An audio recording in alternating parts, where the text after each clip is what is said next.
মাপতে চাইতেছি, পাম্পের ক্যাপাসিটি মাপার জন্য আমরা বলতেছি যে ডিসচার্জটা মাপতে হবে। একটা পাম্পের ডিসচার্জ মাপবো, ক্যাপাসিটির ক্ষেত্রে একটু ডিফারেন্ট, যে মিনিমাম আরপিএম এ ম্যাক্সিমাম যে ডিসচার্জটা পায় সেটাকে আরপিএম মানে সেটাকে বলতেছি ওই পাম্পের ক্যাপাসিটি। ক্লিয়ার? এই শীটে দেখেন আমি ফার্স্ট লেখছি হচ্ছে এসএন। এসএন মানে সিরিয়াল নাম্বার। তারপর দিছি টাইম, কিসে দিছি টাইম? সেকেন্ড। টাইমের মধ্যে দেখেন কি আছে? Initial, final.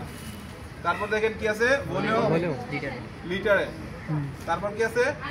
RPM, speed. তারপর এখানে কি আছে? Litre per second.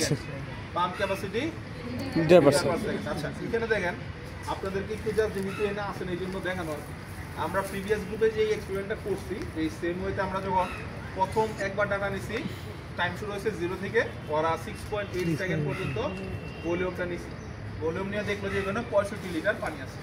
তাহলে আমরা বলেন তো যে যদি ভলিউম হয় 65 আর হচ্ছে টাইম হয় 6.8, তাহলে তার ডিসচার্জ কত? 9.8। এটারে ভলিউম দ্বারা ভাগ দিবেন, তাহলেই আমরা ডিসচার্জ পাই যাব, তাই না? আচ্ছা, তাহলে ডিসচার্জ পেলাম 9.52। আর আরপিএম ছিল আমরা মাইপা দেখছি ট্যাকোমিটার দিয়ে, কত ছিল? 18। নেক্সট, এটা কত আছে? Serial number 2। মানে আমরা এগুলোকে বলি সিরিয়াল নাম্বার। হ্যাঁ, যে ট্রায়াল 2 তে যে আমরা দেখলাম ইনিশিয়াল টাইম কত?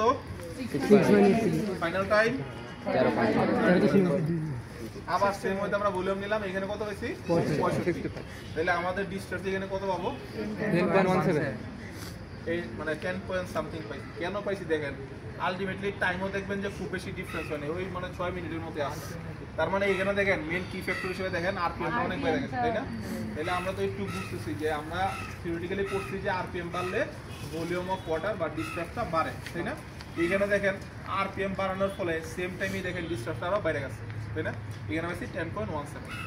ক্লিয়ারলি আমরা হচ্ছে গিয়ে থার্ড ট্রায়ালে যে যায় আরপিএমটা একটু কমা দিচ্ছি, ঠিক আছে? আরপিএম কমানোর ফলে ইনিশিয়াল টাইম এত, ফাইনাল টাইম এত, ভলিউম অফ ওয়াটার এত, আরপিএম এত, তাহলে আমরা হচ্ছে গিয়া ওই দুটার ভাগ করলে কি পাই? ডিসচার্জ। ডিসচার্জ দেখেন কত পাইছি? 7.39। এইখানে ডিসচার্জ এত কমে গেল কেন?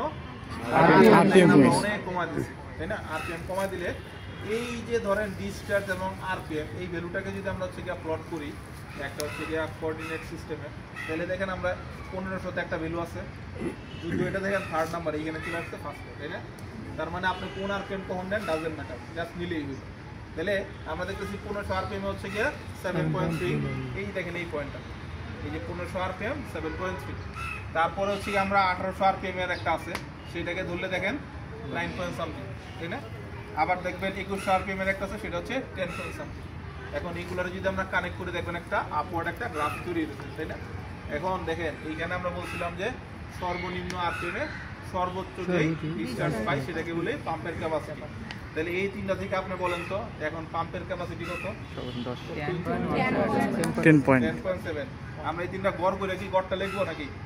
না স্যার, যেটা সবচেয়ে হাইয়েস্ট ডিসচার্জ পাবো সেটাকে আমরা বলবো পাম্পের ক্যাপাসিটি একদম লোয়েস্ট আরপিএম এ। দেখেন এখানে আমরা টেকনিক্যালি গেছি শুধুমাত্র 21 আরপিএম পর্যন্ত, তাই না? এই জন্য দেখেন জাস্ট আপওয়ার্ড একটা কার্ভ পাইতেছি, বাট এটা যদি আমরা আরো 2400 2800 যেতে পারতাম তাহলে দেখতেন যে ওই কার্ভটা কিছুটা নিম্নগামী ডাউনওয়ার্ডস পাইতাম, তাই না? এখন যেটা ধরেন প্র্যাকটিক্যাল এবং হচ্ছে গিয়া বেসিক্যালি তো কিছুটা ডিফারেন্স পাওয়া যায়, তাই না?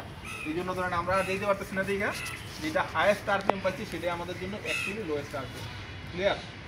এই আর এই হচ্ছে আমাদের ডাটা শিট। আপনারা এরকম একটা ডাটা শিট তৈরি করবেন, তো এই জন্য আপনারা চাইলে খাতায় লিখতে পারেন, এরকম করে একটা টেবিল বানাইতে পারেন। আপনার ফ্রেন্ডরা হচ্ছে এই ডাটাগুলো নিবে, ঠিক আছে? চলেন আমরা গিয়ে ডাটা নিই।